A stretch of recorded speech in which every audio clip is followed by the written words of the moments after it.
Here are the prickly gecko ladies, the Bynoe geckos as they're called. They are the parthenogenetic Australian species. That parthenogenetic means that the females just have fertile babies, and we're going to take a look at those babies in a second. I have this enclosure set up. This is their moist side that has some cocoa fiber and sphagnum moss. There's a blue death feigning beetle that I moved just a second ago, so he's doing what they're supposed to do. That beetle is alive, but he does not want you to think so.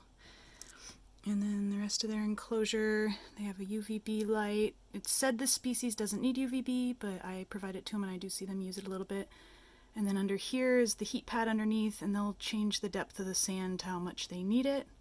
One of them's usually hiding underneath that jawbone.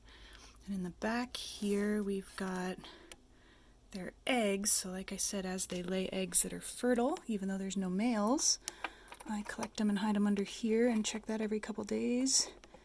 These ones aren't close to being born yet. The ones downstairs have been a lot older, so they're, I think, 60 to 90 days is what I've been kind of keeping. It depends on the temperature they're incubated at. But I collect them in here and put them under the shell because the death feigning beetles will get them.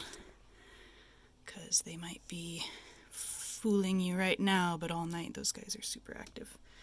There's also one that's underneath in the corner here. This is the corner that is the bathroom for the geckos, and it's the smorgasbord for the blue death feigning beetles, which is why they're in here. But yeah, so we will take a look at the babies downstairs and give them a rehouse. But I just wanted to show you the mom's setup. For the adults, they can't climb edges. They do pretty well together. They're very active at night. They croak a lot. That one's shedding. You can see that light color to her. But yeah, let's go check out the babies downstairs. And here we have, I'm going to rehouse the babies because they've been eating very well in their enclosure.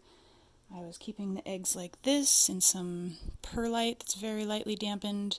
These are the eggs that just hatched, so these are the babies you'll be seeing, and then underneath are two other hopeful siblings that are being incubated. And since these little ones have started to eat and drink successfully in a smaller enclosure, we're going to bump them up in size. I've been seeing them hunt very actively. There you go. So there's, excuse my handshake, there is a baby Bynoe gecko, and there's two in here. So we're going to rehouse these real quick. And this is stuck to the side there. Hi, little ones. Just be as, oh, there's the little brother. Oh, sorry, guys. They're very, very fast, so we're going to be very careful. Put a little bead in their water. Let's get a look at these guys before we move them over. Hi, little ones. So these are about a week or two apart, hatched. Little baby Bynoes. I call them fairy alligators because that's kind of what they look like to me, and they're so cute. I can't even take it. Watching these guys hunt fruit flies is just cuteness overload. So let's switch them over into this other enclosure. Hey guys, we're going to be gentle. I'm going to put the sphagnum moss pieces over here to help hold in moisture on one side, and then I'm going to use a heat pad across both types of substrate. So they have a dry and a moist and a cool and a warm of both options. Come on, little one. There we go. And you too. Oh, goodness. There we go. Okay, there we go. We're going to give them plenty of places to feel safe and hide. We've got a little thing in the center of their water. We've got a cave that's big enough for them, which was a seashell, because they're that small. We're going to put this substrate in here as well. Hi, guys.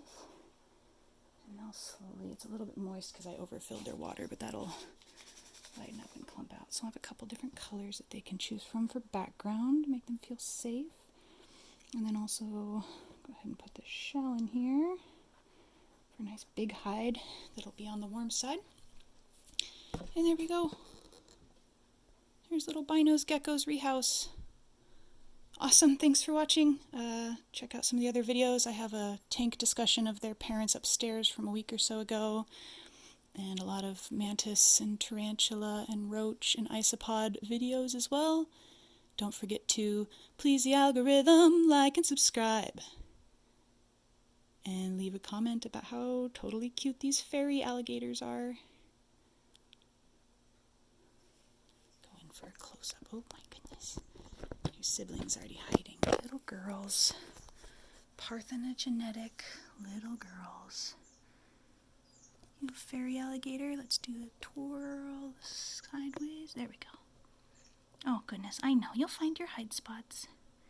This is as stressed as I want you to be, so I'm going to get it on camera so we can benefit from getting to see how cute you are, and then you can settle right in. Okay. The sibling already found a spot over here.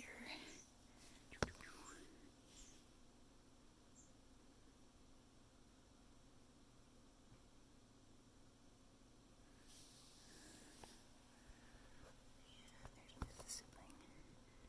All settled down because you found where to hide, didn't you? Oh my gosh, you guys are cute. Outrageously cute.